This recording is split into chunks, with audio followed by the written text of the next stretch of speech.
Bonsoir et bienvenue dans Enquête exclusive qui s'apprête à vous proposer dans quelques instants un document tout à fait exceptionnel sur la grande traque de l'argent des dictateurs, en l'occurrence le clan Ben Ali qui a gouverné la Tunisie pendant plus de 20 ans.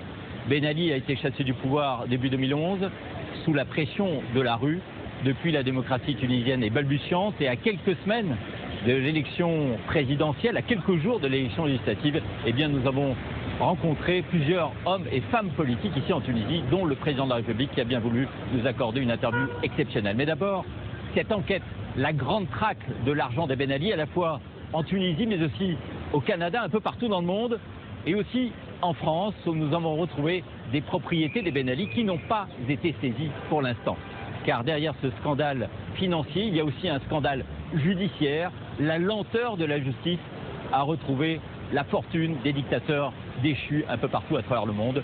L'argent des Ben Ali, la grande traque, c'est un document signé Vincent Nouzir sur des images de Clément Dudoué pour Ligne de Front et Enquête exclusive.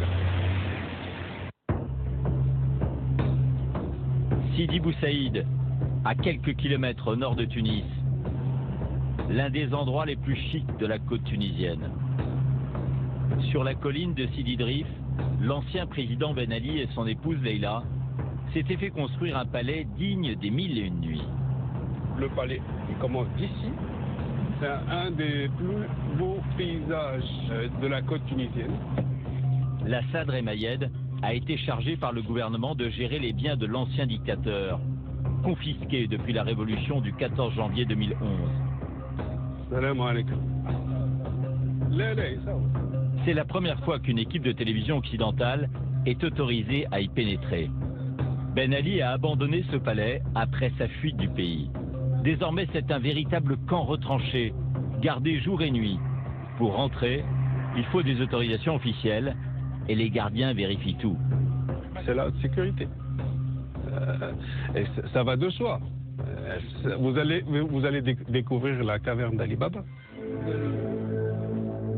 Le domaine est à l'image de l'ancien dictateur, totalement démesuré.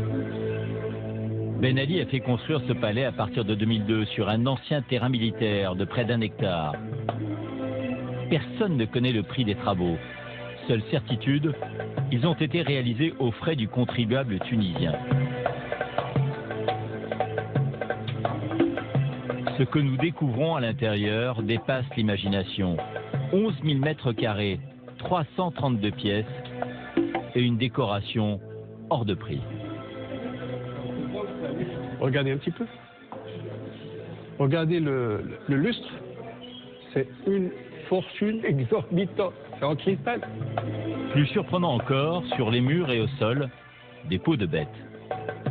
Il y a des peaux réelles de léopard. Cette pièce servait de salle de jeu pour le petit Mohamed, le fils de Ben Ali et Leïla.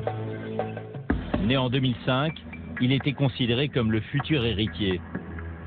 Mohamed vivait ici seul avec ses parents, quasi retranché, sans contact avec le pays réel. L'enfant avait sa suite. C'est son monde à lui ici. Voilà, c'est son salon, son bureau, sa télé. On lui apprend à être empereur. Même les meubles de la chambre de l'enfant sont des pièces d'orfèvrerie. Les lits sont en argent. Tout ce que vous voyez, c'est en argent. Une salle de bain en jacuzzi. Regardez le dallage, le dessin en bas. Tout dans ce palace était fait pour donner au dictateur l'image de sa puissance. La façade nous montre la salle à manger, immense, somptueuse. Puis le coin maquillage de la chambre de Leïla Ben Ali, décorée avec de l'or. Regardez la taille et le poids de l'or placé dans cette chambre. Les peintures sur les murs sont également ornées de feuilles d'or. Même les cadres des tableaux, là, les tableaux les plus de valeur, regardez, c'est en feuilles d'or. Vous ne pouvez même pas avoir une idée claire de ce que vivait son peuple. De voir tant de luxe sur un même endroit, ça me fait mal comme Tunisien. Statues d'ivoire, porcelaine de musée, vase de Chine, le palais regorge de trésors. Avec l'argent détourné, le dictateur et sa famille ne se refusaient rien. La piste d'atterrissage de l'hélicoptère. Un héliport, une plage privée en contrebas, reliée par une route sécurisée qui rejoint le palais. Une piscine sur la grande terrasse dominant la mer. Et une autre encore dans les sous-sols, avec salle de relaxation. Rien que dans cette résidence, il y a plus de 50 000 objets. L'ensemble du palais, ce qu'il contient, est évalué à plus de 500 millions d'euros. L'inventaire détaillé des multiples biens de la famille va prendre des années. D'autant plus que cette fortune n'était pas uniquement mobilière. Dans cette bibliothèque, un coffre-fort caché derrière un faux livre, comme dans les films. Voilà. Et voilà, c'est comme ça, mais une tirette.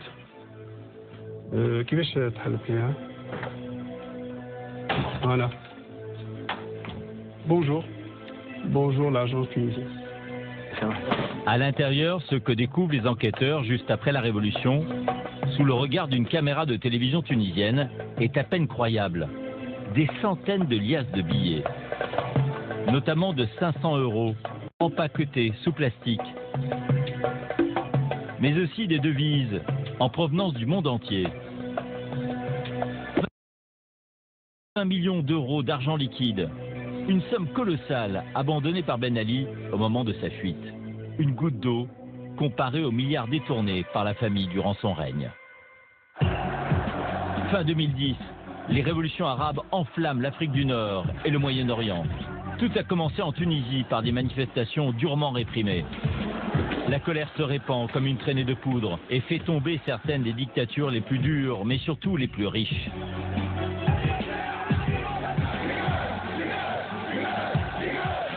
Pendant 23 ans, un homme et sa famille ont pillé la Tunisie, le président Ben Ali et son clan. Il y avait de précieux soutiens à l'étranger, notamment en France. Le 14 janvier 2011, sa fuite met à jour une incroyable vérité. Ce qui s'est passé ici, il n'y a pas de mots. C'est du vol manifeste. 500 villas, des voitures de sport, des yachts, des bijoux, l'appât du gain et des goûts de luxe du clan Ben Ali. Des comme celui-là, l'achat neuf coûte à peu près 800 000 €. C'est la folie de grandeur. Raquettes, extorsion, détournement de fonds. Les sommes amassées donnent le vertige. 15 milliards d'euros. Le clan s'appropriait par la force les sociétés les plus rentables. Et ceux qui s'y opposaient étaient menacés de mort. Voilà, donc 5 minutes après qu'il ait tiré sur mon véhicule. C'est à peine à une quarantaine de centimètres de ma tête en fait. Depuis la Révolution, la famille du dictateur déchu s'est réfugiée aux quatre coins du monde. Émirats, Arabie, Seychelles, Canada. Nous avons pisté ces anciens dignitaires. Nous avons retrouvé le chef du clan, recherché par la Tunisie. Il se terre à Montréal. Monsieur Trabelsi, j'aurais souhaité vous poser une ou deux questions. D'autres membres de la famille se cachent au Moyen-Orient. On m'a dit que vous étiez à Dubaï. Je suis à Abu Dhabi. Nous avons aussi rencontré les juges qui traquent l'argent volé. Elia est parti à 5 millions, 10 millions, 40 millions. On va les ramasser. Mais que deviennent ces biens exceptionnels? Dans ce pays, l'ombre du clan plane encore aujourd'hui. Ben Ali est parti, mais pas le système. Trésors cachés, gaspillage, traque internationale, enquête sur les milliards des Ben Ali. Retour au palais de l'ancien président. Sur place, nous retrouvons l'Assad Ayed qui gère les biens confisqués. Où est entreprise la voiture de luxe de Ben Ali. C'est un des 6 prototypes qui ne sont pas vendables dans le monde. Prix de cette Mercedes Maybach, près d'1,5 million d'euros. C'est sa préférée, ces derniers jours, il circulait avec. Cette voiture aurait été offerte en 2003 à Ben Ali par l'ancien dictateur libyen Kadhafi. Un véritable bijou.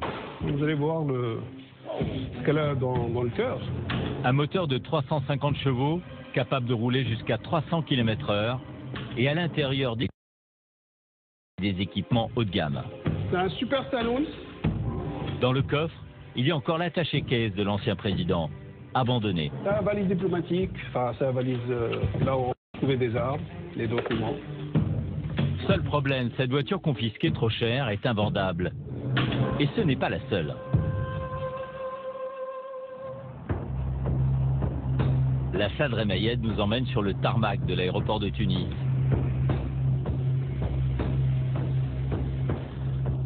Sur place, il a entreposé près de 200 voitures qui ont été saisies. Elles appartenaient toutes à des membres du clan Ben Ali. Aston Martin, Lamborghini, Bentley, des modèles de luxe à plus de 500 000 € pièce. Ça reflète l'ampleur des affaires qu'il faisait. Moi, il sortait pour le prestige quand il y a des festivités. C'est des voitures qui ne circulent pas. C'est la moyenne d'une voiture, elle a circulé 700 km, 800 km. Des membres du clan avaient fait personnaliser leur modèle.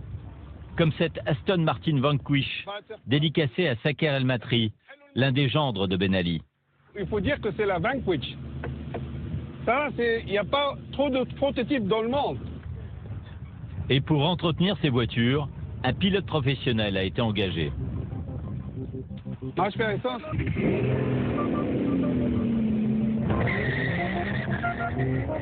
Sa mission, faire tourner régulièrement ces véhicules haut de gamme, afin que les moteurs restent en état de marche, pour pouvoir mieux les revendre par la suite. Certaines sont toujours en bon état de fonctionnement, comme ce modèle de sport. Ces voitures hors de prix ne sont qu'une infime partie de la fortune accumulée par le dictateur et par ses proches.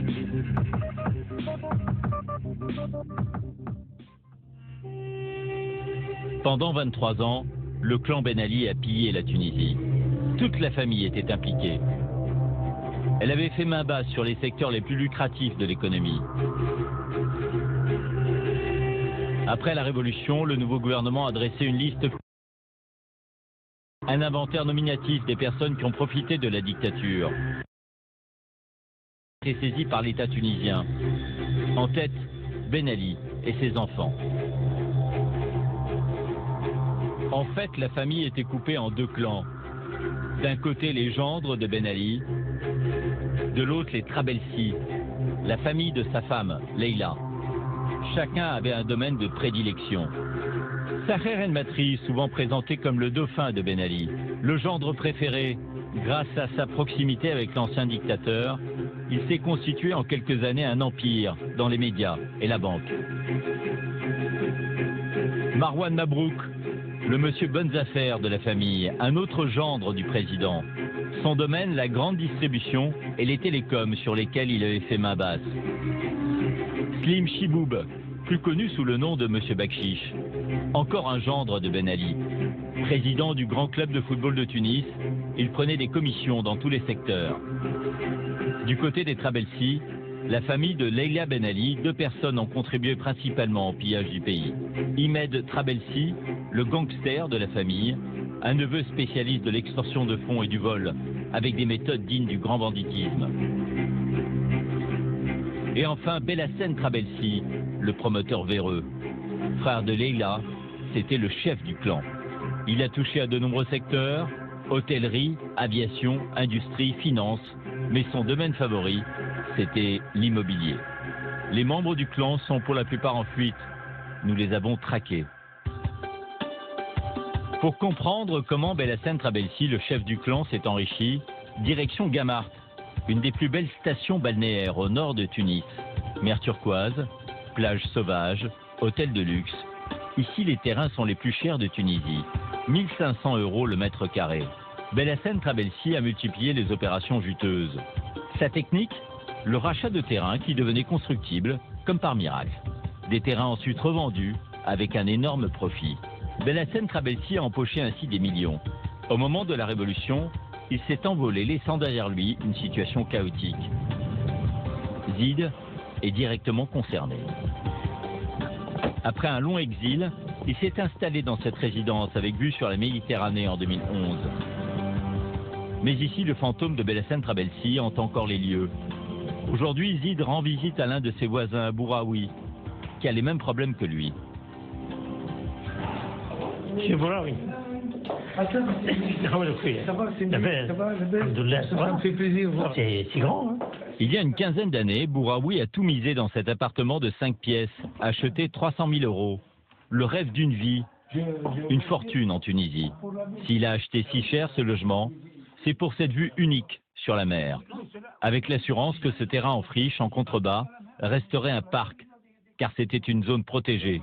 Mais Belhassane Trabelsi a racheté ces 3 hectares pour une bouchée de pain en 2008, pour en faire un lotissement.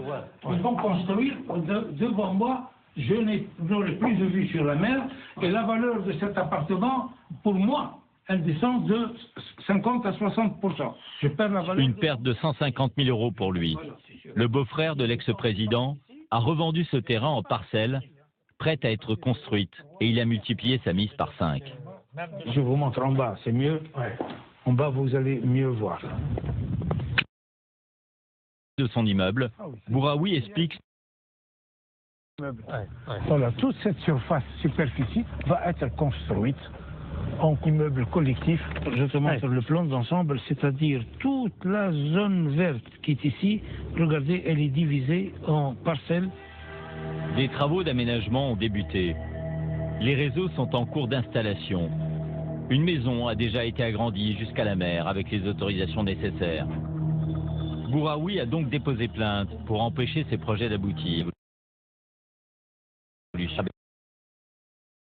Celle-ci avait encore tout pouvoir. Spéculation, c'est un mot qui existe. On sait ce que c'est. Mais ce qui s'est passé ici, il n'y a pas de mot. C'est du vol manifeste.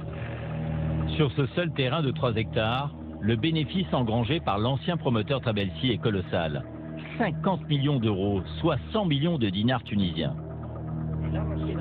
Nous marchons sur un cadavre. Les 100 millions sont partis. Belhassane Trabelsi les a touchés parce qu'il a vendu les terrains, il les a empochés et il est parti avec.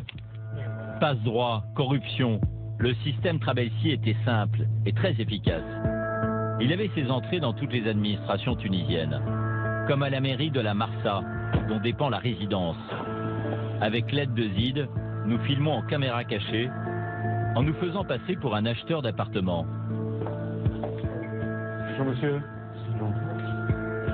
L'employé municipal nous confirme qu'un permis de lotir a bien été délivré à Belhassane Trabelsi en 2008, sur ce terrain vierge. Ah, il y a tout un lotissement ici. Il date de quand ce lotissement? Le beau-frère de Ben Ali a agrandi la zone constructible jusqu'à la mer, en changeant le tracé du domaine protégé, et cela en toute impunité. Donc il a fait agrandir le terrain. Et il a eu l'accord. Pourquoi? L'employé hésite avant de répondre avec humour. Visiblement, on ne pouvait rien refuser ici comme ailleurs à la famille du dictateur. De ça?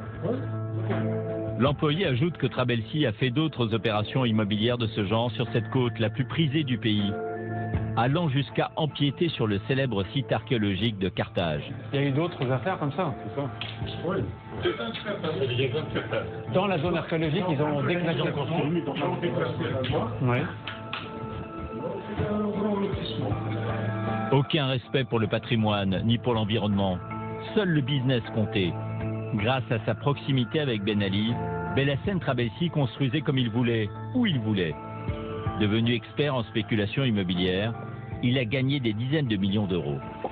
Ça vous écœure un peu? Absolument, absolument. Aujourd'hui, ils ont laissé une situation compliquée. Ah oui, maintenant, chacun il lève les mains. C'est pas moi, c'est pas moi, c'est pas moi. Parce que Belhassane, il n'est pas là. 14 janvier 2011. Malgré la répression sanglante du régime, la pression de la rue est trop forte. Les principaux dirigeants de l'ancien régime fuient en catastrophe. Ben Ali et sa femme Leila se réfugient en Arabie Saoudite, où ils sont protégés et désormais inaccessibles. Belhassane Trabelsi, lui, a quitté précipitamment la Tunisie par la mer, dans des conditions rocambolesques. Nous avons décidé de suivre sa trace afin de tenter de le retrouver. Notre traque commence à de Tunis. Les Ben Ali et les Trabelsi avaient fait main basse sur ce Saint-Tropez tunisien. La famille vivait comme des milliardaires entre leur villa de rêve, leur palais doré et la marina pour leur bateau de croisière. Mourad Chamari travaille depuis plus de 30 ans sur le port. Il connaissait tous les membres du clan. Zid. Encore. Capitaine de bateau, il dirige l'unique école de voile de Sidi Bou Saïd. C'est bon au niveau de l'organisation avec Titou? Mourad était là dans l'après-midi du 14 janvier 2011 quand Belhacene Trabelsi est venu sur le port avec sa famille pour fuir à bord de son bateau. Selon lui, les autorités auraient pu l'empêcher de partir, mais personne n'en a donné l'ordre. Alors le 14 janvier, le bateau M. Trabelsi était sur le quai qui est là-bas. Il est arrivé au parking, il est monté sur son bateau. Son chauffeur et le marin sont allés faire les formalités et ils ont quitté le port. Ils sont sortis du port en sachant qu'il y avait un tireur d'élite de la Garde nationale qui était posté sur le toit du poste de la Garde nationale là-haut et qui avait envie de le tuer. Qui attendait les ordres de le descendre, mais ils n'ont jamais reçu les ordres d'arrêter M. Trabelsi parce qu'ils ont au contraire reçu des ordres pour le laisser partir. On aurait pu éviter qu'ils ne partent, mais ils étaient très protégés. M. Trabelsi lui-même était armé. Le 14 janvier, il avait envoyé très bien dans son blouson le pistolet dans la poche. Belhacene Trabelsi quitte donc librement le port de Sidi Bou Saïd. Selon nos informations, il s'est ensuite caché plusieurs jours en Italie et en Égypte avant de s'envoler vers l'Amérique du Nord pour y trouver refuge. C'est à Montréal, au Canada, que nous poursuivons notre enquête. Belhacene Trabelsi est arrivé dans la province de Québec en janvier 2011. Mais il a rapidement disparu des radars. L'homme le plus recherché de Tunisie, condamné dans son pays à 15 ans de prison pour des délits financiers, vit peut-être quelque part, caché dans ce grand pays. À Montréal, nous prenons contact avec des Tunisiens qui vivent ici. Plusieurs d'entre eux ont pisté Belhacene Trabelsi, avec succès dans les premiers mois, avant de perdre sa trace. Mourad fait partie de ceux qui ont mis la pression sur l'ancien dignitaire. En 2011, il a passé le plus clair de son temps à troubler l'exil de Belhacene Trabelsi. Comme lorsque Belhacene emménageait dans une résidence cossue à quelques kilomètres de Montréal. Direction avec lui, le château Vaudreuil. Donc c'est ici. Ça, c'était la première résidence de Belhacene Trabelsi à son arrivée à Montréal. Prévenu de la présence de Belhacene Trabelsi, Mourad est venu manifester devant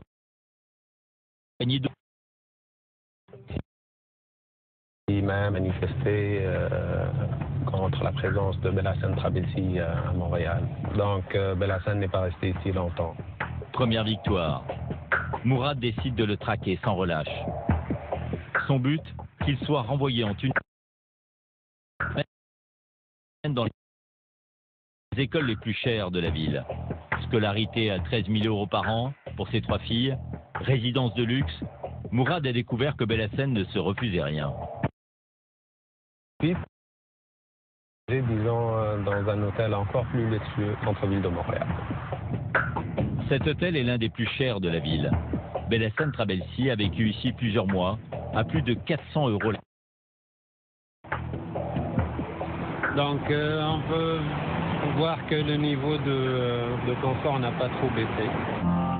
Mais c'est surtout ici que Mourad a perdu la trace de Belhacene en 2012. Quelques mois après son arrivée sur le sol canadien, Trabelsi s'est envolé dans la nature. Et à partir de cette adresse-là qu'on l'a perdu en fait. Mourad n'en sait pas plus. Impossible pour nous de savoir où habite le fugitif, qui est sous le coup d'un mandat d'arrêt international. Nous décidons de continuer l'enquête. Nous apprenons que Belhacene Trabelsi a demandé au Canada le statut de réfugié politique. Pour lui, tous les moyens sont bons pour éviter d'être renvoyé en Tunisie. Pour obtenir ce statut, il est obligé de se rendre régulièrement dans ce tribunal chargé des questions d'immigration, afin de plaider sa cause. Il y vient secrètement, à des dates inconnues, et les audiences ne sont pas publiques. Une longue surveillance commence. Après plusieurs tentatives infructueuses, c'est dans le hall d'entrée que nous finissons par le croiser pour la première fois.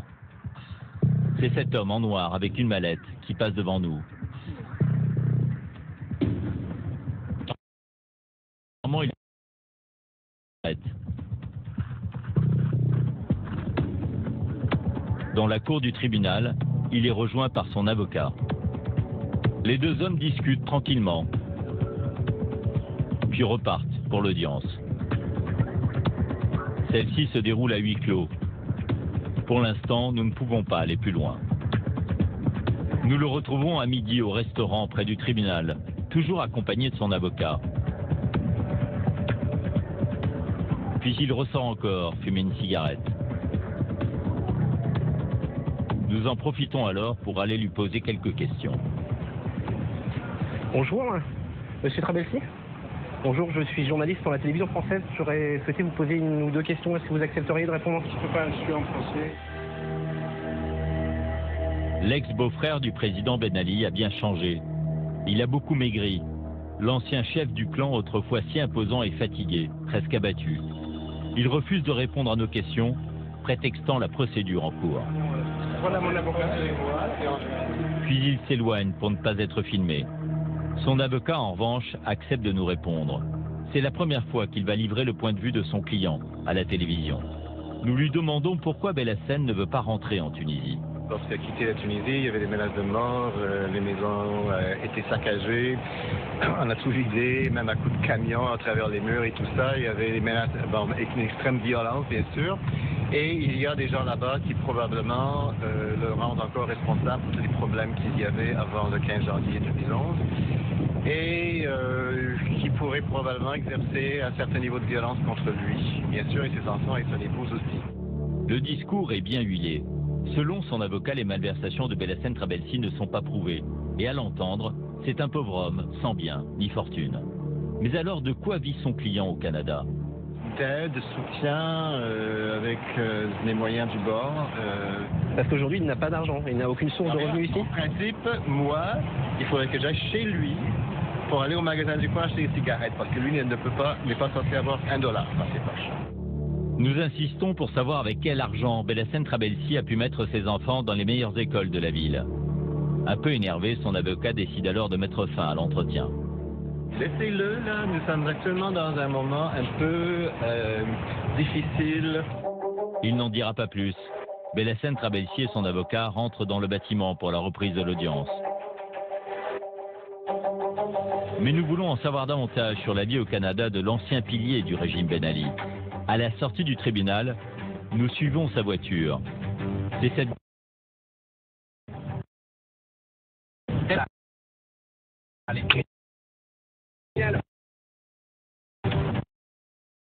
Et donc, vous faites après? Il s'agit d'un... et disparaît dans un parking.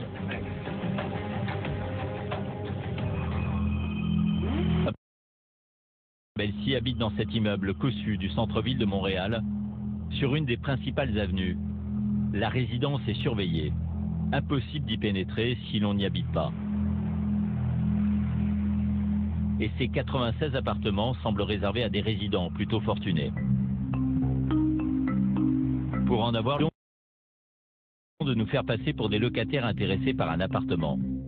Le gardien nous fait visiter l'un d'entre eux. Ah oui, c'est quand même un grand appartement, d'accord. Les pièces sont grandes, l'appartement est bien équipé. Dans la salle de bain, du marbre partout. Le plus petit logement de la résidence se loue au moins 2 000 € par mois. Au sous-sol, il y a aussi un sauna et une salle de sport privée. À la fin de la visite, le gardien nous confie que la résidence est surtout habitée par des diplomates et des gens venus du monde arabe. Ici, c'est un peu comme le Moyen-Orient. Il y en a du Maroc, Tunisie. Lorsque nous lui demandons si il semble plus mal à l'aise. Peut-être vous intéressé, monsieur Belhassen Trabelsi? Officiellement, le fugitif n'a donc plus d'argent. Il semble pourtant vivre confortablement dans cette résidence. L'ex-beau-frère de Ben Ali attend tranquillement d'obtenir son statut de réfugié politique au Canada afin d'éviter la prison.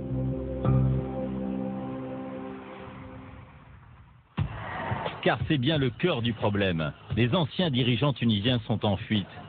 Leur fortune s'est envolée et la justice tunisienne croule sous le travail. À Tunis, nous poursuivons notre enquête. Nous avons rendez-vous dans ce bâtiment hyper protégé. Ici travaille un petit groupe de magistrats chargé de coordonner la traque des anciens dignitaires et de leur argent. Le procureur Belkadi est l'un d'entre eux. Pour la première fois, il va accepter de montrer à la caméra les fameux dossiers du clan Ben Ali. Suivez-moi. Il nous emmène dans un bureau où 3 personnes s'activent sur ces dossiers. Alors bonjour. Cette équipe prépare les demandes d'extradition et de récupération des avoirs qui sont envoyés à l'étranger. Sur les étagères, des dizaines de dossiers s'entassent. Le gros poisson tel que Belhassan Trabelsi, voilà, c'est celui-là. Il a été envoyé au Canada. Nous attendons avec impatience une réponse, espérant qu'elle soit favorable. Sur ce cas, comme sur de nombreux autres, le procureur sait qu'il est face à un mur, car il ne peut pas forcer le Canada à coopérer. Et Belhassan Trabelsi l'a bien compris. Il a voulu avoir auprès des autorités canadiennes le statut de résident. Ça a été refusé et maintenant il est passé, bien sûr, à la procédure d'avoir le statut de réfugié. Il joue la montre. Ou tout à fait. Les juges ont aussi des difficultés à attraper d'autres anciens dirigeants. C'est le dossier de la demande d'extradition de Sakhr El-Matri.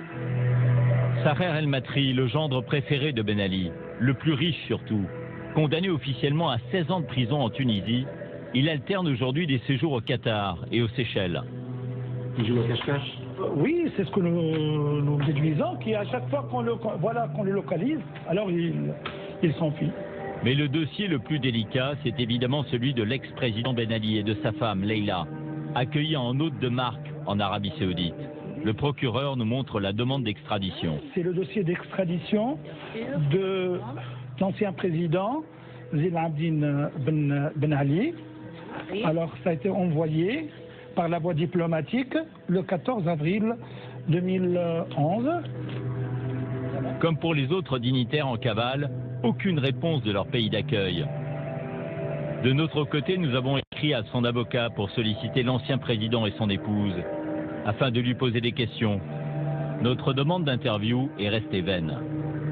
Seules quelques images de son exil saoudien existent. Ces photos de l'ancien dictateur et de son fils Mohamed, postées sur Internet, puis aussitôt retirées. Ben Ali était autrefois un invité de marque pour les princes saoudiens. Aujourd'hui, ceux-ci ne veulent pas que l'on dérange leurs protégés. Pour certains pays, sans bien sûr une volonté politique, on ne peut pas arriver à avoir de réponse positive. Pour mettre la main sur le clan Ben Ali, la Tunisie a peu de moyens de pression. Et traquer les milliards détournés relève de la mission impossible. Avec ses collègues, le procureur Belkadi fait le bilan des 600 enquêtes financières lancées contre les membres de la famille. Il y a sur les 608 affaires, seulement 60 affaires qui ont été jugées maintenant. 60 affaires. Malgré 3 années d'enquête, 10% des dossiers ont abouti. Le résultat est maigre. Et un seul de ces dossiers a permis de récupérer de l'argent caché à l'étranger. Un cas d'école pour le juge Mohamed Askri. Ça a commencé par une perquisition au palais de l'ex-président de Sidi Bou Saïd. Souvenez-vous, dans le palais de Ben Ali, les enquêteurs ont trouvé en 2011 20 millions d'euros en liquide. Mais ce n'est pas tout. Ils ont aussi mis la main sur un document exceptionnel. On a pu trouver une copie d'un extrait bancaire qui montre que la femme de l'ex-président possédait un compte bancaire à Beyrouth au Liban, un compte secret. Voilà le numéro de compte, ça. Un compte secret au nom de Leila Ben Ali, doté de 28 millions de dollars. Grâce au document, la Tunisie a pu récupérer cette somme. Par la réception d'un chèque, voilà, 28 800 818 dollars. C'est le principal et les intérêts. Les 800 818, c'est des intérêts. Le principal, c'est 28 millions. Une victoire symbolique par rapport aux 15 milliards détournés, mais qui permet aux juges de rester confiants. Il y a éparpillé un peu ici, un peu par là, 2 millions, 3 millions, 5 millions, 10 millions, 40 millions. On va les ramasser de toute façon, mais c'est une question de temps. Les Tunisiens doivent donc s'armer de patience. La Suisse pourrait prochainement retrouvés sur des comptes bancaires, dont ceux de Belhacem Trabelsi. Et un dossier pourrait avancer dans les mois qui viennent. C'est celui de Slim Chiboub. Avant la Révolution, cet autre gendre de Ben Ali jouait les intermédiaires dans les affaires en Tunisie pour lesquelles il aurait touché des pots de vin. Après la chute du régime, il s'est évaporé avec ses millions. Au terme d'une longue enquête, nous l'avons localisé dans les Émirats Arabes Unis. Selon nos informations, Slim Chiboub a séjourné dans un appartement luxueux comme celui-ci. Nous avons obtenu son numéro de téléphone. De Tunisie, nous tentons de le joindre. Oui. Monsieur Slim Chiboub? Oui, c'est moi-même. On m'a dit que vous étiez à Dubaï, je voulais savoir si c'était exact. Abu Dhabi. Abu Dhabi, d'accord. Accusé de malversation dans son pays, le gendre de Ben Ali se défend. Ce qu'on me reproche aujourd'hui, je ne sais pas, il y a eu beaucoup d'intox, il y a eu beaucoup de manipulation. On ne peut pas parler de détournement de fonds parce que je n'ai jamais eu de responsabilité dans l'État tunisien. Je suis un homme d'affaires. Et vous avez gagné beaucoup d'argent comme ça? Beaucoup, relativement peu ou beaucoup, peu importe. L'essentiel, c'est que je ne pense pas avoir dérogé aux lois de mon pays. Et vous vivez de quoi, alors? Je vis d'amour et d'eau fraîche. Je vis. Slim Chiboub refuse de nous donner le montant de l'argent qui lui reste, en Suisse et ailleurs. Des dizaines de millions d'euros? Non. Même pas une dizaine. Mais le gendre de Ben Ali nous confie que l'exil l'a coupé de sa famille. Ma femme est interdite de voyager. Seuls mes enfants viennent me voir de temps à autre. Et nous vivons une grande déchirure, mais bon, c'est la vie. Du coup, Slim Chiboub se dit prêt à revenir en Tunisie pour affronter les juges. Vous voulez rentrer dans votre pays? Oui, bien sûr. Je n'ai pas bougé des Émirats. Je me bats tous les jours pour pouvoir rentrer chez moi, dans ma famille, dans mon pays, et assumer mes responsabilités. Vous avez confiance dans la justice de votre pays? Bien sûr que j'ai confiance. Slim Chiboub espère donc rentrer en Tunisie dès que possible. Nul ne sait encore le sort qui l'attend sur place. Chiboub est poursuivi pour des détournements dans son pays. Mais il possède des biens immobiliers dans le monde entier, comme la plupart des membres du clan. En particulier à Paris, où Ben Ali et les siens se sont installés dans les quartiers les plus chers. Grâce à notre enquête, nous avons identifié une douzaine de résidences leur appartenant toujours au cœur de la capitale. Nous accompagnons Déborah. Cette jeune femme travaille pour une ONG spécialiste de l'argent des dictateurs. Elle sera en quelque sorte notre agent immobilier.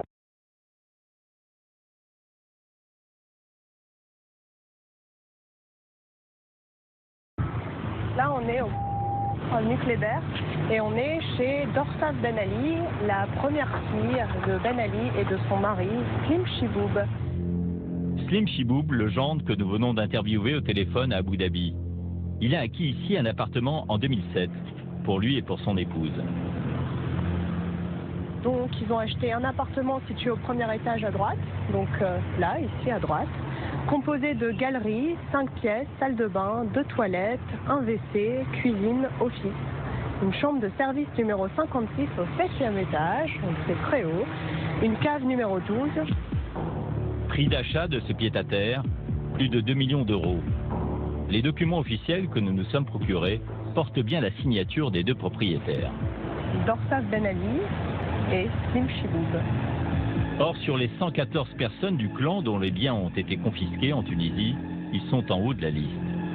Dorsaf numéro 3 et Chiboub numéro 4. Donc c'est vraiment le premier cercle. C'est le premier cercle de la famille Ben Ali. Aujourd'hui, cet appartement est vide. Et malgré une enquête judiciaire en cours à Paris, personne ne l'a confisqué. Déborah nous conduit ensuite à quelques centaines de mètres de là, toujours dans le 16e arrondissement. Nous sommes rue Le Sueur. Ici, c'est un hôtel particulier qui a été acheté pour 2 millions d'euros par une autre fille du dictateur, Nesrine Ben Ali, et son mari, Saher El Matri. La date, 26 mars 2010, et les signatures de Saher Matri et de Nesrine Ben Ali. Le couple s'est enfui au Qatar, leurs biens sont confisqués en Tunisie, mais à Paris, rien ne bouge. Cet immeuble, il est là il est vide. Voilà, la justice fait son chemin lentement. La visite complète des biens immobiliers appartenant toujours au clan Ben Ali à Paris pourrait prendre la journée. Elle passerait par la rue Marbeuf et un appartement près des Champs-Élysées. Puis par l'avenue Raymond Poincaré, une avenue très cotée du 16e arrondissement de Paris. Ou encore par le boulevard Saint-Germain, une belle adresse du 6e arrondissement. Ou encore par la rue du Départ, près de la gare Montparnasse. La liste n'est pas exhaustive. Grâce à tous ces biens, l'État tunisien pourrait récupérer plusieurs dizaines de millions d'euros. Mais personne ne semble s'en préoccuper. Une situation incompréhensible. Que ce mal à avancer sur ces dossiers. Retour à Tunis. C'est un pays meurtri qui tente de panser ses plaies. Mais la colère demeure. Les manifestations sont quasi quotidiennes dans le centre-ville. En 3 ans, rien ne semble avoir changé. Sous Ben Ali, la violence et la corruption régnaient à tous les niveaux. Ceux qui en ont été victimes n'ont pas obtenu justice. C'est populaire. Cette jeune femme a perdu son frère, tué en janvier 2011. Depuis ce drame, elle s'occupe de l'association des familles des martyrs de la Révolution.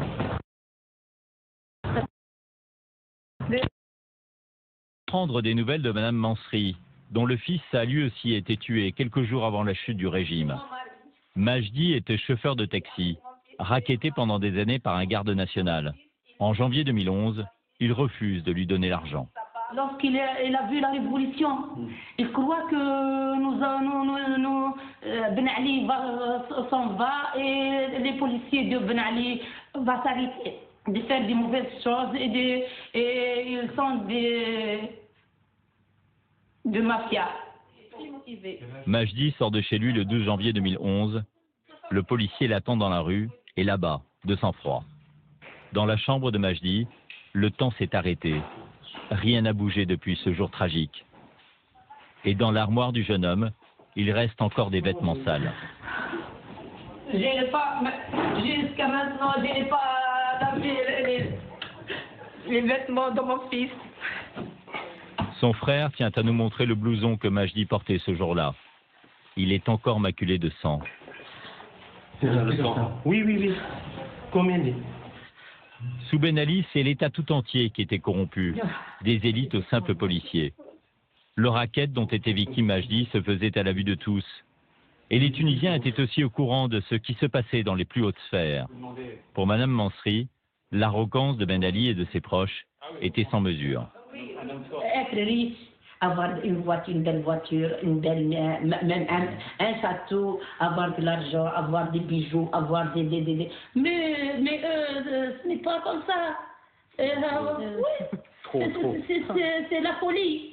C'est la folie, oui, c'est la folie. Ils ne sont pas corrects, ils ne sont pas des gens normaux, Malgré la révolution, Madame Mansri reste en colère. L'assassin de son fils n'a toujours pas été jugé. L'impunité demeure. La justice fonctionne mal. En réalité, la Tunisie peine à gérer l'héritage trop lourd des années Ben Ali. Certaines des richesses accumulées par le clan sont aujourd'hui à l'abandon. À l'image des bateaux de l'ancien dictateur et de sa famille.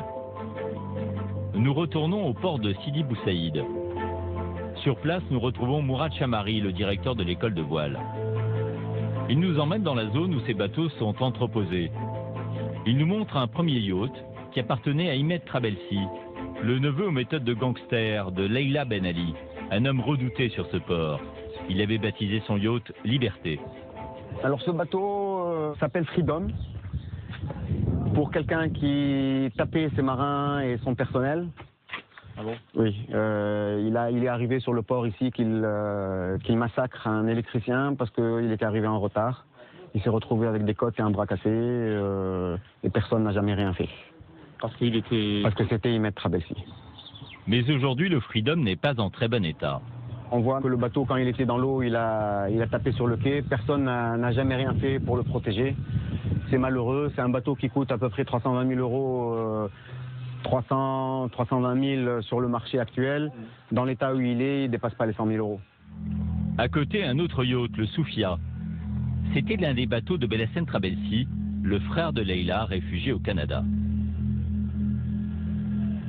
C'est le bateau sur lequel il a quitté la Tunisie le 14 janvier. Un bateau comme celui-là, à l'achat neuf, coûte à peu près 800 000 euros.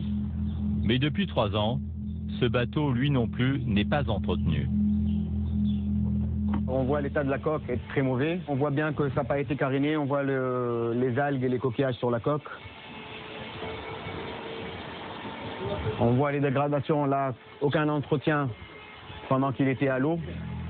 L'État tunisien aurait pourtant pu récupérer de l'argent en vendant ses bateaux rapidement, mais il n'a rien fait.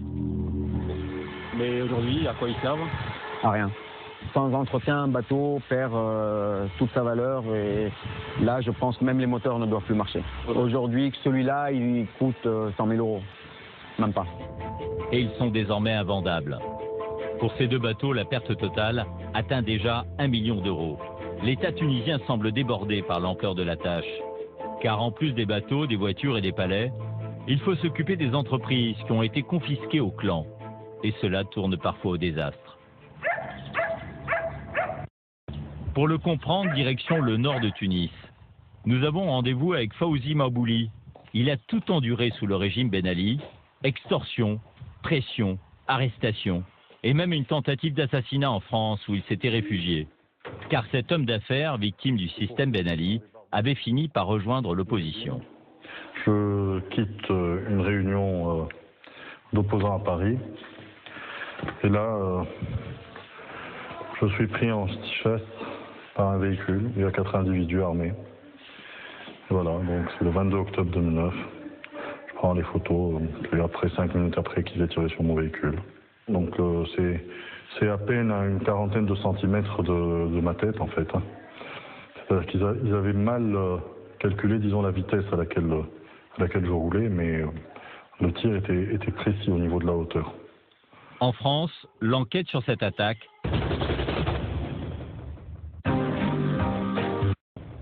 en plus des bateaux, des voitures et des palais, il faut s'occuper des entreprises qui ont été confisquées au clan. Et cela tourne parfois au désastre. Pour le comprendre, direction le nord de Tunis. Nous avons rendez-vous avec Fawzi Mabouli. Il a tout enduré sous le régime Ben Ali. Extorsion, pression, arrestation et même une tentative d'assassinat en France où il s'était réfugié. Car cet homme d'affaires, victime du système Ben Ali, avait fini par rejoindre l'opposition. Je quitte une réunion d'opposants à Paris. Et là, je suis pris en stichesse par un véhicule. Il y a 4 individus armés. Et voilà, donc c'est le 22 octobre 2009. Je prends les photos, puis après 5 minutes après qu'ils aient tiré sur mon véhicule. Donc c'est à peine à une quarantaine de centimètres de ma tête en fait. C'est-à-dire qu'ils avaient mal calculé, disons, la vitesse à laquelle je roulais, mais le tir était précis au niveau de la hauteur. En France, l'enquête sur cette attaque n'aboutira pas. Exilé pendant 3 ans, Fawzi Mabouli est rentré après la Révolution pour récupérer ses biens et se battre. Mais les choses ne se passent pas du tout comme prévu. 3 ans après la Révolution, des désillusions, il y en a pas mal. Et pas que chez moi. Comme chaque matin, il prépare le petit déjeuner pour ses 2 filles. Allez, à table les enfants. Sans emploi durable, il se raccroche à sa vie de famille. Une famille à qui il a raconté le début de son histoire sous forme d'un joli conte. L'histoire d'un papa qui s'est battu contre un roi méchant. Pourquoi je me suis battu, moi, avec le roi? Qu'est-ce qu'il voulait me faire, le roi? Il voulait prendre mon magasin, oui. Et puis, toi, t'es parti avec le bateau. Moi, je suis parti avec le bateau, c'est vrai. Pour Fawzi et sa famille, l'enfer a commencé en 2006. Cet entrepreneur décide de lancer la première grande enseigne de bricolage en Tunisie. Il nous emmène sur le lieu qu'il avait choisi pour cette grande surface. C'est moi qui ai choisi cette implantation. Et moi, j'aime beaucoup cette zone parce qu'en fait, là, on est à la sortie de Tunis. C'est la sortie nord de Tunis. Donc, on est à même pas 10 minutes du centre-ville. Lorsqu'il a voulu démarrer son projet avec un associé, il a reçu la visite de cet homme, Ahmed Trabelsi, le neveu du président Ben Ali. Très rapidement, il m'a dit « Ah, mais attention, là, ce genre de projet, c'est très sensible, ça nécessite l'accord du président de la République. » En réalité, il s'agit d'un racket. Le neveu du président exige des parts gratuites dans l'affaire. Au départ, 30%. Et puis très rapidement après, ils ont dit non, finalement, pour ce projet, ça sera 40%. Ça a été 70%. Et voilà. Fawzi est finalement éjecté du projet. Menacé, il doit se réfugier en France. En 2009, ce magasin a été inauguré en présence d'Ahmed Trabelsi, alors tout puissant. Pendant la Révolution, il n'a pas réussi à prendre la fuite. Il est en prison et l'État a confisqué tous ses biens. Aujourd'hui, Fawzi Mabouli revient sur place pour tenter de renouer des contacts avec les équipes et obtenir aussi des informations sur le magasin qu'il n'a pas pu récupérer. Le parking est complètement vide, très grand monde. C'est pas normal. Enfin, je sais pas trop comment ils fonctionnent maintenant. Est-ce qu'ils ont à nouveau de la marchandise, etc. Mais enfin, depuis 3 ans, ils fonctionnent pratiquement au ralenti. On va voir un peu. Ça fait un moment que je veux même plus y aller parce que ça me fait mal au cœur en fait de voir comment c'est à l'intérieur. Mais les agents de sécurité l'empêchent d'entrer. Ils nous interdisent aussi de filmer.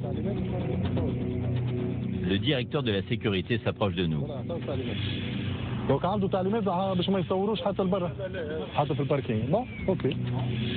Nous ne comprenons pas les raisons de ce refus. De toute façon, lui, il exécute. Manifestement, ça doit être je suppose, le directeur qui a été nommé par le ministère des Finances qui lui a dit de ne pas nous laisser filmer. Et il n'y a pas que notre caméra qui dérange. Fawzi n'est pas le bienvenu. C'est comme ça que ça se passe depuis 3 ans. Ça, c'est un dossier qui est sensible. Nous quittons les lieux. On avait promis à Fawzi qu'il reprendrait les rênes du magasin. Mais rien ne s'est passé comme prévu. Aujourd'hui, la situation reste bloquée. Pour en avoir le cœur net, nous retournons au magasin en nous faisant passer pour de simples clients. Et nous constatons très vite qu'il n'y a pas grand monde. Bonjour. Nous parcourons les rayons, ils sont pratiquement vides. Ce qui devait être la plus grande surface de bricolage de Tunisie a des allures de magasin fantôme. L'État qui en est propriétaire semble l'avoir abandonné. Les employés sont toujours payés par l'État, mais lorsque nous arrivons à la caisse, la vendeuse est peu occupée. Bonjour. Bonjour madame, ça va bien? Il n'y a pas trop de monde le samedi, c'est normal? Oui, c'est calme. Trop calme. C'est local. En tout cas, il n'y a pas des articles, il n'y a pas du foie ici. Ah Il n'y a oui. pas du nouveau rivage. Un des employés nous confirme que depuis que le magasin a été saisi, il ne se passe rien. Vous attendez? Ah, Et vous attendez quoi Merci, au revoir. Personne ne sait ce que ce magasin va devenir. Une situation absurde, mais il y a peut-être une explication à cet abandon. Nous nous rendons dans le centre commercial qui est situé à quelques centaines de mètres de là. Il appartient à l'une des grandes familles de Tunisie, les frères Mabrouk. Ceux-ci ont aussi prospéré sous l'ère Ben Ali, comme Marwan, l'homme d'affaires qui a épousé Nesrine, l'une des filles du dictateur. Mais ce centre commercial qui appartient à ses frères n'a pas été confisqué après la Révolution. Dans cet hypermarché, les clients se pressent ce samedi après-midi et il possède un vaste rayon bricolage. Peinture, outils, tondeuse à gazon. Il est très bien approvisionné contrairement à celui que nous venons de visiter. Le contraste est saisissant. L'empire des Mabrouk continue de s'étendre alors que l'État tunisien semble impuissant à faire redémarrer le magasin qu'il a confisqué. Un véritable scandale pour Fawzi. Il est amer. Ben Ali est parti, mais pas le système. C'est une justice qui absout les corrompus, qui sont encore très puissants financièrement, et qui finalement retardent et pénalisent ceux qui ont combattu le régime. Mais la gestion de l'après-Ben Ali comporte aussi quelques succès. L'État tunisien a tout de même confisqué plus de 600 entreprises que les proches de l'ancien dictateur contrôlaient, dans tous les secteurs de l'économie. Il a confié certaines d'entre elles à des équipes d'experts au sein de sociétés publiques, comme Al-Karama. Mohamed Chekir est l'un d'eux. Ce manager de choc supervise une soixantaine d'entreprises qui appartenaient au clan. Il doit les céder au plus vite pour récupérer l'argent qui manque dans les caisses de l'État. Le patron d'Al-Karama a déjà récupéré 500 millions d'euros. Il espère en rapporter le double. Mais il faut d'abord gérer les sociétés confisquées et les remettre à flot avant de pouvoir les revendre. Comme au port de la Goulette, aux portes de Tunis. Mohamed Chekir a rendez-vous avec le patron de l'une de ses entreprises. Bonjour. Moustapha Jaber dirige Goulette Shipping Cruise, une des sociétés confisquées qui est en charge de l'accueil des vacanciers sur le port. Ce matin, Mohamed Chekir et Moustapha Jaber sont venus assister au retour des grands bateaux de croisière. Depuis la Révolution, ils avaient déserté et du coup le trafic avait chuté de moitié dans le port. Et là, le bateau qu'on voit arriver, il n'était pas vu depuis 3 ans, c'est ça? Oui, depuis 2011. Depuis 2011, c'est la première fois qu'il arrive. C'est une très grande fierté, très grande fierté. C'est euphorique, très euphorique.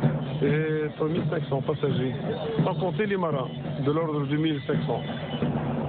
8 heures du matin, les passagers débarquent pour des excursions à la journée. Il y a un deuxième navire qui vient à mon avis. C'est un paquebot encore plus gros qui s'avance pour accoster sur un autre quai. Une véritable manne pour Goulette Shipping Cruise. Car sous le régime de Ben Ali, un de ses gendres, Saher El Matri, avait créé cette société et obtenu un contrat sur mesure pour s'installer sur les quais. Et il avait imaginé une combine juteuse.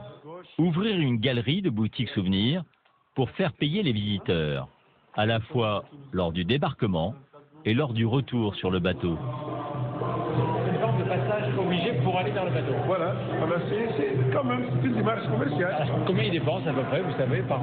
Voilà, par panier, c'est plus de 10 euros par passager. Hein. À raison d'1 million de passagers par an, le business de Goulette Shipping Cruise était très rentable. Le gendre de Ben Ali avait été lourdement privilégié. C'est une concession qui est donnée à un des de la famille de Ben Ali. C'était pas possible de donner, on n'aurait pas pu donner ce type de projet à quelqu'un d'autre. Donc il y a toujours un avantage qui est donné. On ne peut pas le nier, ça c'est tout à fait... ça pouvait rapporter beaucoup d'argent. Et ça rapporte beaucoup d'argent et beaucoup de cash aussi. Bon, maintenant que c'est confisqué, on va essayer de faire de notre mieux pour que ça réussisse. Aujourd'hui, le retour des gros paquebots réjouit le patron de Goulette Shipping Cruise et Mohamed Chekir, qui représente l'État actionnaire. On est content parce que les choses reprennent un petit peu, mais aussi je suis content pour les Tunisiens. Surtout après la Révolution, les choses n'ont pas bien démarré au départ. Maintenant, ça commence à démarrer et la reprise va dans le bon sens. Vous avez presque envie de serrer les mains de tous les... Oui, oui. Et de les embrasser également. En haute saison, ce sont 2 bateaux grands comme celui-ci qui accostent chaque matin dans le port de la Goulette à Tunis. C'est un hôtel flottant, vraiment. Et chaque jour, ce sont des milliers de touristes qui débarquent accueillis par des fanfares et des bouquets de fleurs. Et ce sont des millions d'euros qui sont dépensés.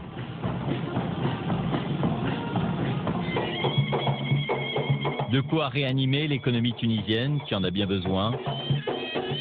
De quoi aussi penser un peu les plaies de l'ère Ben Ali et tenter d'oublier les milliards qui se sont envolés.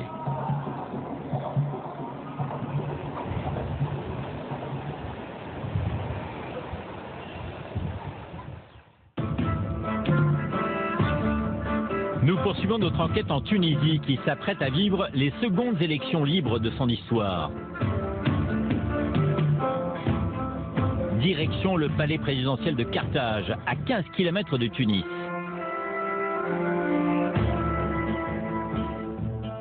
Nous allons rencontrer à la veille de ces élections le président de la République, Moncef Marzouki. Changement de style par rapport à son prédécesseur, il ne pratique pas la langue de bois, il cultive aussi la simplicité.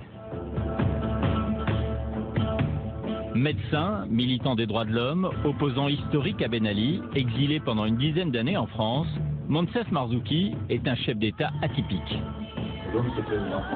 C'est un président qui dirige le pays depuis près de 3 ans et qui refuse de porter la cravate pour mieux marquer la rupture avec le régime précédent. Vous pensiez à l'époque être candidat à la présidence de la République? Non. Et vous vous retrouvez ici dans un palais? Non, non.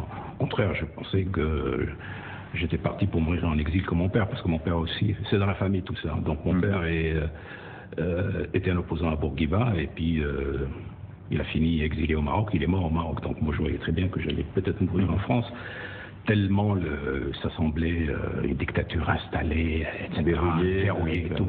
Mais vous savez ce que disait Hannah Arendt, elle a une magnifique parole, elle dit « Dans une dictature, tout va bien jusqu'au dernier quart d'heure ».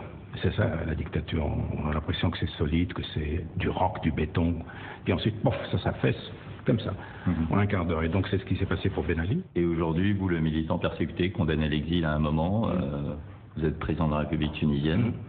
Comment vous faites la part des choses entre ce que vous étiez et ce que vous êtes devenu aujourd'hui, avec toute la solennité de la fonction? On dit que vous êtes un homme simple, mais ça ne doit pas être facile, notamment quand on vit dans ces palais ici et quand on a les fonctions que l'on a, de rester ce que l'on a été.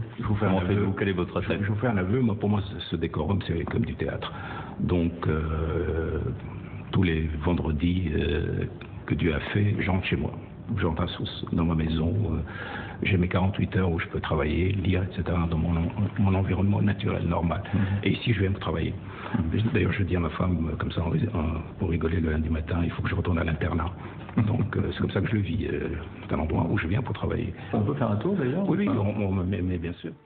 L'internat du président a de quoi impressionner.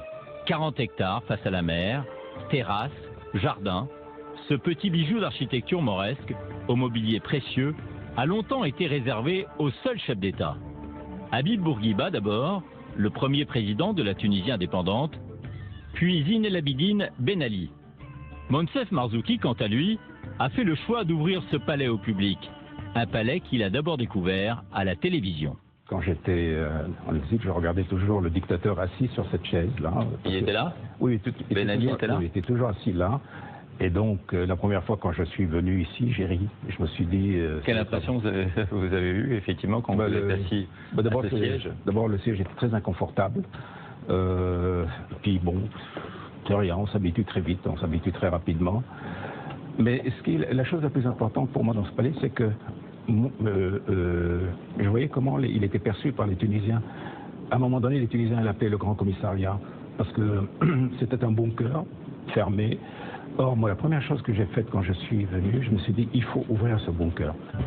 Les enfants des écoles tunisiennes viennent aujourd'hui visiter ce palais. Ils découvrent notamment cette galerie où sont exposés des trésors venus du monde entier, des cadeaux offerts notamment par les chefs d'État étrangers. Par exemple, regardez ça, c'est un cadeau qui m'a été donné par Sa Majesté Mohamed VI. C'est un cadeau somptueux. Ça, c'est une montre qui a été offerte par le président Obama. Et quand j'ai parlé avec la gouvernante du palais, au départ, je dis, mais qu'est-ce que vous faites des cadeaux que vous donnent les autres chefs d'État? Ils m'ont dit, mais monsieur, personne ne m'a jamais donné de cadeaux. Je dis, ben écoutez, moi, je vais vous donner les cadeaux parce qu'ils ne m'appartiennent pas, ils appartiennent à la République. Et comme nous recevons des enfants, comme nous recevons des visiteurs, etc., vous leur montrez, ça c'est à vous. Vous évoquiez l'ère Ben Ali, il y a quand même quelque chose qui n'a pas été complètement soldé, c'est la fortune des Ben Ali. On n'a toujours pas, que la Tunisie n'a pas récupéré pour l'instant. On a récupéré 27 millions de dollars sur le compte de Leila Ben Ali qui était déposé au Liban. Ouais. Ça, on a pu récupérer. Mais pour le reste, c'est totalement... On est noyé dans les procédures. C'est ce qu'on a fait de démontrer dans le reportage. On ne lâche pas prise parce qu'il faut absolument qu'il y ait une législation internationale pour protéger les peuples. Vous savez, ces dictateurs, ce sont des grands bandits, c'est rien d'autre. Ce sont des criminels de haute stature. Des criminels avec un rang de chef d'État. Donc ce sont des gens qui volent tout un peuple. Ils ne volent pas une banque, ils volent un pays, ils volent un peuple. Donc pour moi, il y a un déficit au niveau de la législation internationale et aussi une volonté politique. Parce que partout où la volonté politique était claire et nette, on a pu régler le problème. C'est-à-dire, par exemple? c'est-à-dire au Liban. Donc on a pu récupérer 26 ou 27 millions de dollars. Et sur le compte de Mme Trabelsi. Madame Trabelsi. Alors vous imaginez que cette femme qui n'a jamais travaillé de sa vie, qui n'avait pas de salaire, d'où est-ce qu'elle est allée chercher ces 27 millions de dollars. Le plus drôle dans cette affaire, c'est que cette femme a porté plainte devant la justice libanaise. Ça veut dire que ces gens-là ne manquent pas de culot. Le président se verrait bien rester en ses murs. Il est candidat à sa réélection. Les présidentielles auront lieu le 23 novembre prochain. Objectif, consolider la jeune démocratie tunisienne. Quels sont les principaux adversaires de la démocratie en Tunisie? Bien, on a fait une révolution. Alors, qui s'oppose à ce processus? Évidemment, il y a toute la contre-révolution, c'est-à-dire tous les gens qui ont perdu leur autorité, leur prestige, certains leur fortune, mal acquise, etc. Alors, il y a aussi d'autres forces extérieures qui ne veulent pas que la Tunisie réussisse en tant que modèle d'un pays démocratique. Ce qui dérange, c'est quoi? Un pays musulman démocrate? Absolument. Mais un pays où la laïcité est préservée? La laïcité, à la fois la laïcité préservée, et à la fois, si vous voulez, l'originalité du modèle tunisien. Et ça, je sais que les Français ont du mal à accepter cela. C'est que pour les Français, on ne peut être démocrate que si on est laïque. Et en fait, l'idée est très simple, c'est de dire ce pays appartient à tout le monde et on ne peut pas continuer à se dire, toi, moi je suis laïque, je te rejette parce que tu es islamiste et vice-versa. On rejette les deux extrémistes, parce qu'il y a des extrémistes laïques comme il y a des extrémistes islamistes. Et on essaie de faire un gouvernement au centre où tous les modérés du pays travaillent ensemble. Et c'est ça la formule tunisienne, et rien d'autre. Un modèle tunisien bientôt à l'épreuve des urnes.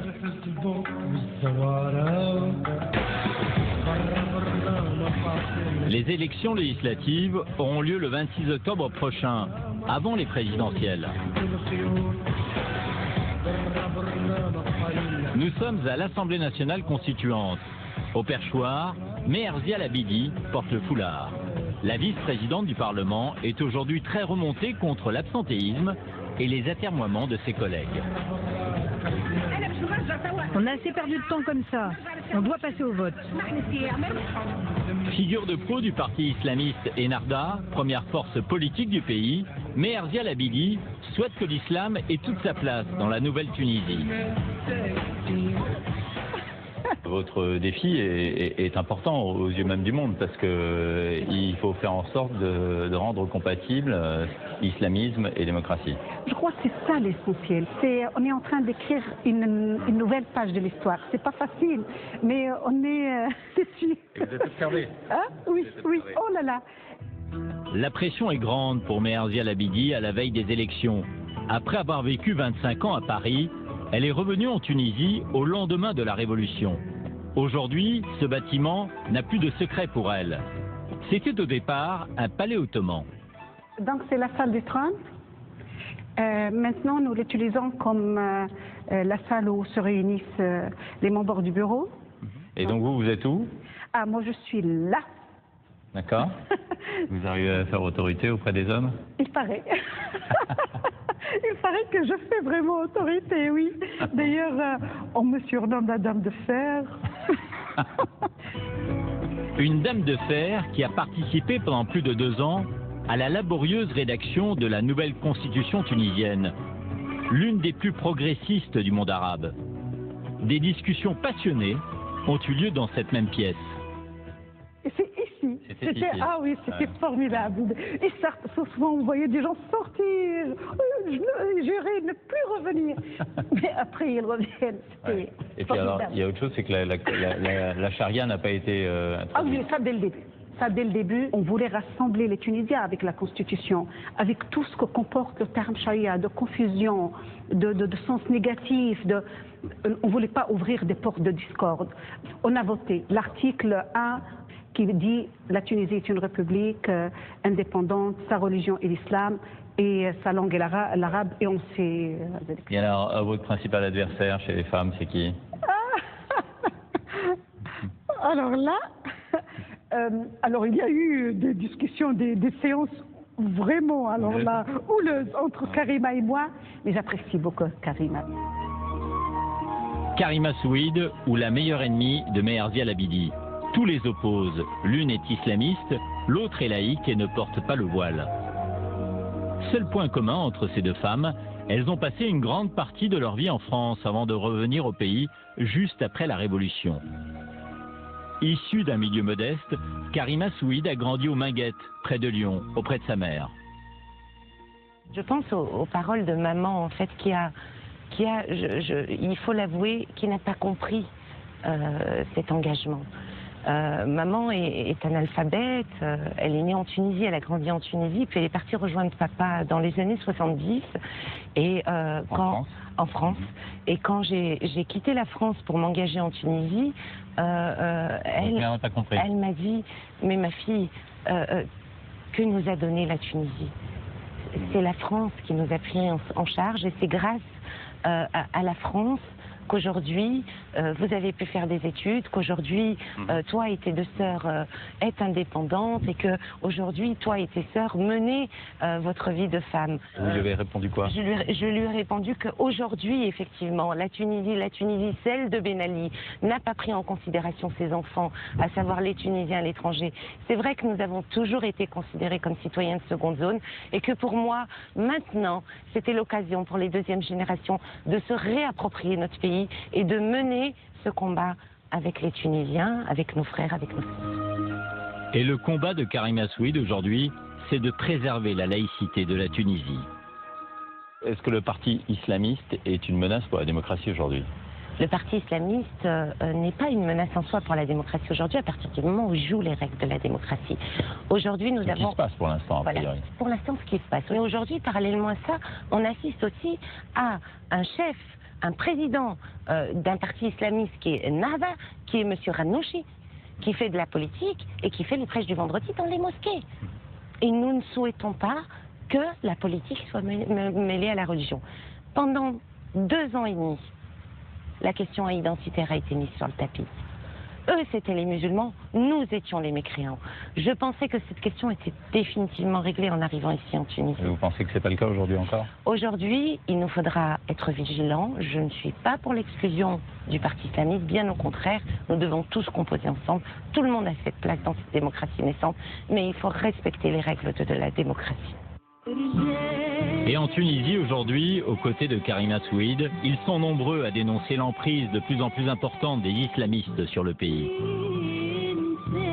C'est le cas de ces 2 amies, toutes 2 militantes pro-démocrates. À gauche, Lina Benmeni, blogueuse, mondialement connue pour ses écrits pendant la Révolution.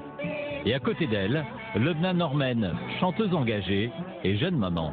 Quand vous vous baladez dans la rue comme ça, vous n'êtes pas les gens qui vous reconnaissent, ne sont pas trop agressifs, enfin il y a sans doute des gens qui vous félicitent, mais vous êtes en but aussi Oui, il y a plein de comportements bizarres par rapport aux gens, par rapport à être une femme déjà. Ah ouais. Libre. Ouais. Ça gêne un peu. Ne portant pas le voile, oui, voilà, se baladant seul dans la rue, etc. Vous sentez comme une pression des islamistes? Oui, il y a une on voit beaucoup de femmes voilées quand même ici. Hein, oui. Et il y a plus de femmes voilées qu'avant que Ben Ali ne s'en aille. Ils se sont infiltrés dans la société, ils font ça à travers la pression dans la société. Donc on intimide les femmes qui ne sont pas voilées, on fait ces discours très extrémistes dans les mosquées. Du coup, le frère, le père s'attaque à sa sœur, à sa femme. Donc ça se fait comme ça progressivement. Et vous le sentez, vous, dans la rue aussi, on vous apostrophe, on vous incite à porter le voile?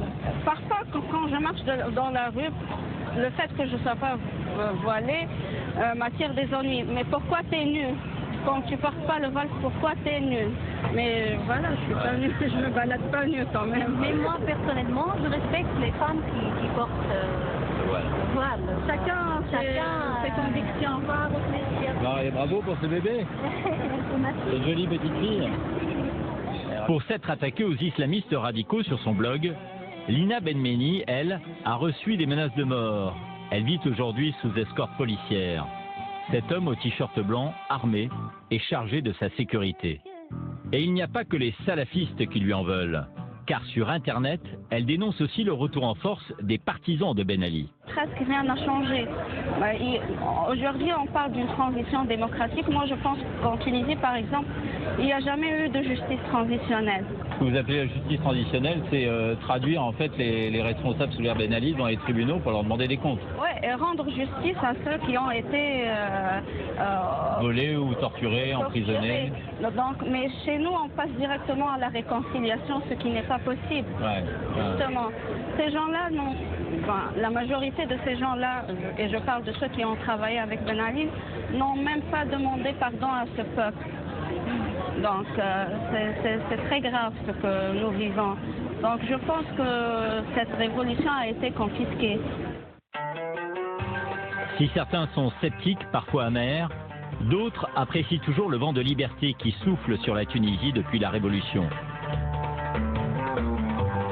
Nous nous rendons à la Marsa, la banlieue huppée de Tunis, sur la côte. Derrière ces murs bien gardés, la jeunesse branchée se donne rendez-vous ici au Carpe Diem, profite du jour en latin. Un club à la mode, dirigé par un trio, Cyril, Mehdi et Karim, tous trois franco-tunisiens. Bonjour. Bonjour. On m'a dit que c'était les patrons qui étaient là. Bonjour Bernard. Salut. Ça va?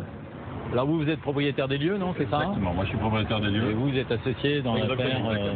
D'accord. Vous apportez quoi, vous? La démarche artistique. La démarche artistique. L'idée, c'est la communication. Exactement, toute la communication, puis pas mal d'organisations aussi. Le tatouage aussi, non? Non, pas du tout. C'est pour vous, ça. À l'origine, ce club était un restaurant pour des vacanciers étrangers. Après la Révolution, le tourisme s'est effondré en Tunisie, ainsi que le chiffre d'affaires de cet établissement. En 2011, les trois amis l'ont repris en visant une clientèle essentiellement tunisienne. Et à l'époque, le gouvernement était dirigé par les islamistes d'Ennahda. On ne vous accuse pas d'être un lieu de perdition? Non, je pense qu'on est l'exemple même. On a été créé pendant la période Ennahda et on existe pendant cette période Ennahda et Ennahda nous a laissé travailler. Et donc voilà, et pourtant, c'est des musulmans. Et à ce moment-là, pas eu de pression particulière? Aucune. Au contraire, ils nous ont même aidés. Ils nous ont même aidés à avancer. Et moi, je pense aussi qu'il y avait tellement de choses à faire après la Révolution, ne serait-ce que de gérer le pays, qu'ils ne pouvaient pas s'occuper de tout et de tout. Donc pour l'instant, on n'a pas eu tout. Parmi les clients, il y a beaucoup de femmes, non voilées pour la plupart, comme Raya et ses amis.